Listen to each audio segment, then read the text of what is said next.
I found this amazing old school desk at the thrift store. It's only 10 bucks. We are gonna give it a complete makeover and see if we can sell it for cash. So we carefully loaded it up into the truck to head back to the shop. Apparently belonged to Shammy or Shammy? I don't know who Shammy or Shammy is, but this is gonna be fun. Only $10. Are you kidding me? So we're gonna get rid of all of the wood, we're gonna refurb the metal, and we're gonna make new wood back. We're gonna do something crazy with the top. First thing we gotta do is tear it down.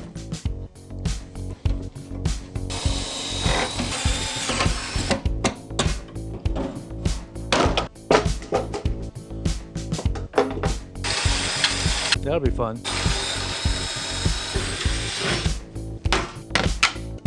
Before we get into what I consider the fun stuff, the woodworking, we're gonna sand and paint this guy. Let's take this outside. My buddy Scott gave me his soda blaster. At the time, I had no idea what a soda blaster was, and now I know why he wanted to get rid of it. It sucked. Definitely not the right tool for the job. It's messy, it's slow, and it clogged up like every 30 seconds. That thing can go straight to hell. So then I use some hammered spray paint, which goes on nice and thick and covers up all the blemishes. Now that we got all the boring metalworking done, we're gonna do the fun woodworking stuff. We got a couple of curves to make. We got the more complicated seats, and then we got the back. We're gonna start with the back, a little easier. We're gonna ease our way into some bent wood lamination. So the first thing that we need to do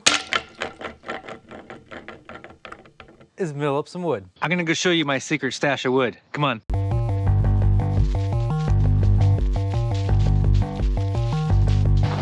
Whoa. Yeah, check that out. All locally grown. I sound like one of those artisanal ass. You see that? Ooh. You see that? That looks so good. Part of me really hates that I'm going to rip down this insanely wide, beautiful piece of walnut. I don't know why, I just become really attached to beautiful pieces of wood and I don't like cutting them. That doesn't make any sense. As a woodworker, I should just want to destroy all the wood. I'm going to rip one piece that's a little bit wider than this guy and another piece that's a little bit wider than this guy. And then we can take those pieces, resaw them, and then we're gonna work our magic to get these nice curves.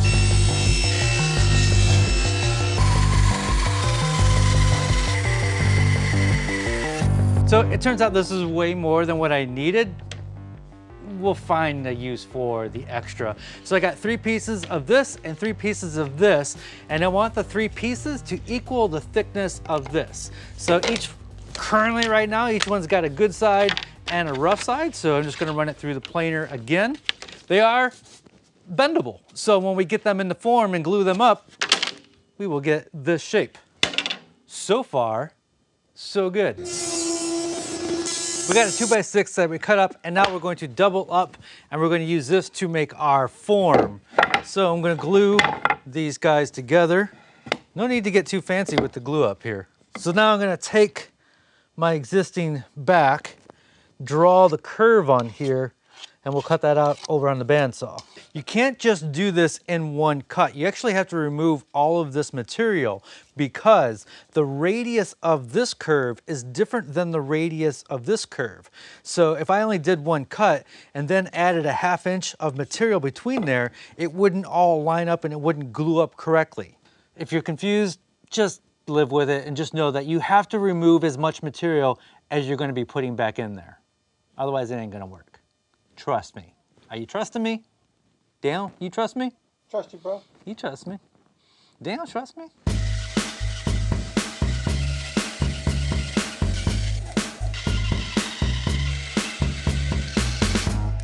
That came out pretty darn good.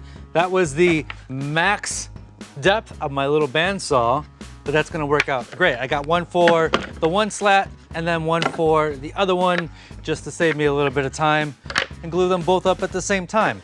Our walnut should be flexible enough, so I'm putting some foam on there and that just kind of helps smooth out the roughness there. And then the packaging tape over the top of that will make sure that the boards don't glue itself to the foam, because the glue will not stick to the packaging tape. A little bit of glue between all the layers. So you're pretty much making your own plywood. I'm making my own plywood, that's right. Except I'm not alternating the grain in between each one. I got an extra piece of plywood. Well, let me take care of that. I don't need you seeing what's in there. So I'm gonna have an extra piece of plywood on the bottom here because this guy got a little thin right there. Plywood, bottom of the form. My 3 pieces of walnut. I got no gaps. That's looking really, really good. I'm happy with that. All right, next. I don't know why, but I always prefer the glue to drop from a very high point. It actually works better that way. Yeah, it's stronger. This is when Harbor Freight is your friend with their $3 clamps. This form is a little bit trickier because it's wider and I have a limitation with my tools, especially my bandsaw.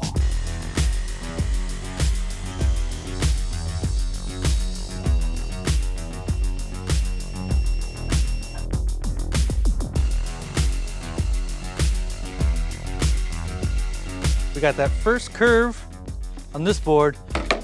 So I'm just gonna transfer this to the next board, do the same thing, and then glue them all up for one big form. You go like that, you go like that, and you go like this. So I got some sanding to do, no doubt. And in the place where you live. I think we got the curves pretty good on that. So the form is done. We're gonna take this beautiful piece of walnut and make some more veneers. You know how you guys are always telling me to shut up and cut? Well, there are t-shirts and there's gonna be a poster. I'm still talking and not cutting. I'm still talking and not.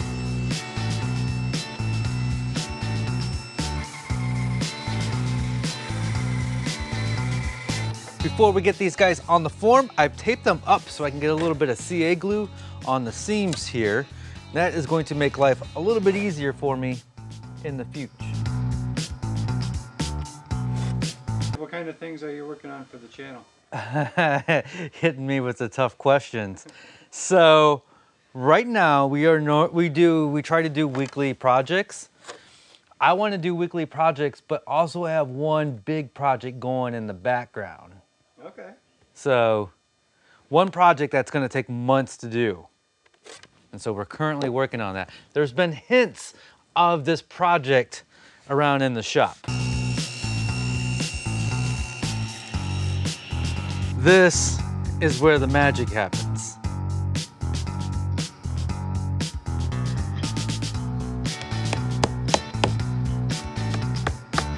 I'm hoping this has enough pressure. Daniel's super confident that this is gonna work. I'm like 50% confident. So it's gonna suck all the air out of there and use atmospheric pressure to clamp this down around the form? What? I don't even know what atmospheric pressure is. Oh yeah, that's working good. You're right, Daniel. Time to take these guys out of the clamps. Daniel, are you worried about springback? No. I'm a little worried about springback. They've been in there almost 24 hours, so they should be dry. Oh, that didn't spring back at all. Oh, that's freaking perfect. Why was I worried about springback? So now we get to go cut these to shape.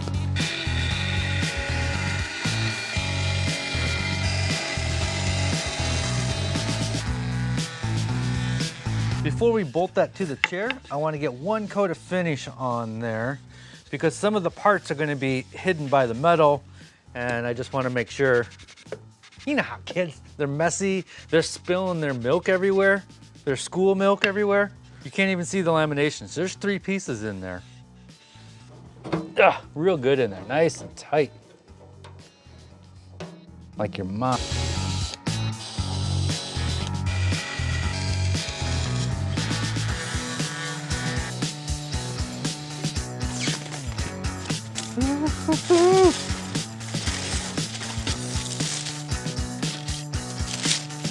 And look at that.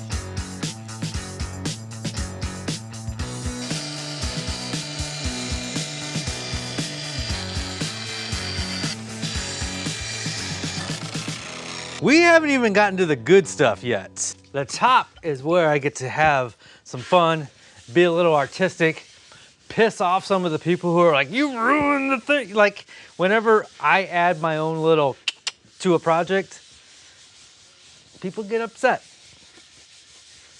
Not everybody has good taste. Future Pachuto here. I pay heavily for that comment that I just said.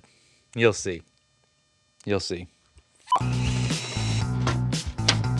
This is where I get to have some fun, add my personality, but I also want to make it kind of playful for the kids. So I've got this idea in mind that we're going to sketch out here shortly.